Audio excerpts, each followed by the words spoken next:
আসসালামু আলাইকুম। বাংলা নিউজে স্বাগতম। আজ আমি আপনাদের কাছে হাজির হয়েছি বাংলাদেশ ক্রিকেটের খবর নিয়ে। টি-20 বর্ষসেরা বোলার মোস্তাফিজ।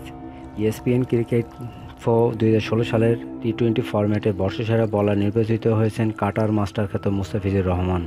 শুক্রবার রাতে ঘোষণা দেওয়া হয় এ বিষয়ে। বোলার 2015 সালের ইএসপিএন ক্রিক ইনফো বর্ষসেরা অভিষিক্তের পুরস্কারও জিতেছিলেন। মোস্তাফিজুর রহমান গত টি-20 বিশ্বকাপে ইডেন গার্ডেনে নিউজিল্যান্ডের বিপক্ষে 22 রানে খরচ করে 5 উইকেট তুলে নেন। অবশ্য 145 রান তাড়া করতে নেমে এদিন 70 রানে অল আউট হয়ে যায় বাংলাদেশ, যা টি-20তে তাদের সর্বনিম্ন। এদিকে ইএসপিএন ক্রিকেট ইনফো 2016 সালের বর্ষসেরা অভিষিক্ত ক্রিকেটার নির্বাচিত হয়েছেন বাংলাদেশের তরুণ অলরাউন্ডার মেহেদী হাসান মিরাজ।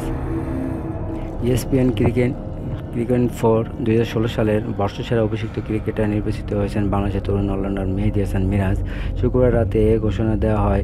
এ নিয়ে টানা দুইবার বাংলাদেশি ক্রিকেটাররা এই পুরস্কার জিতে নিয়েছেন। এর আগে 2015 সালের ইএসপিএন ক্রিক ইনফো বর্ষসেরা ক্রিকেটার হয়েছিলেন কাটার মাস্টার খ্যাত বিস্ময় বোলার মোস্তাফিজুর রহমান। কাকতালীয়ভাবে সম্প্রতি সাংবাদিকদের মিরাজ বলছেন, মোস্তাফিজুর রহমানই আমার প্রেরণা। মাত্র 19 বছর বয়সী মিরাজ চট্টগ্রামে নিজের অভিষেক টেস্টে ইংল্যান্ডের বিপক্ষে 7 উইকেট পান। অবশ্য ওই টেস্টে স্বল্প ব্যবধানে বাংলাদেশ হেরে যায়। পরবর্তী টেস্টে মিরাজ 12 উইকেট তুলে নিল। প্রথমবারে ইংল্যান্ডের বিপক্ষে টেস্ট জয়ের স্বাদ পায় টাইগাররা, আর সিরিজে 1-1 ড্র হয়। 2 টেস্টে 109 ওভার বল করেছিলেন মিরাজ। ধন্যবাদ। আমার রিপোর্টটি ভালো লাগলে লাইক, কমেন্ট, শেয়ার করবেন।